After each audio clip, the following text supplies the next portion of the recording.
സങ്കീർത്തനം 1.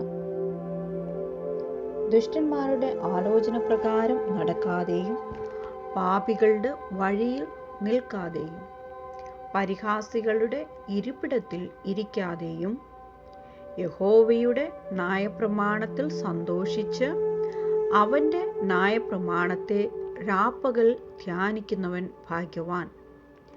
അവൻ ആറ്റരികത്ത് നട്ടിരിക്കുന്നതും തക്ക കാലത്ത് ഫലം കായ്ക്കുന്നതും ഇല വാടാത്തതുമായ വൃക്ഷം പോലെ ഇരിക്കും. അവൻ ചെയ്യുന്നതൊക്കെയും സാധിക്കും.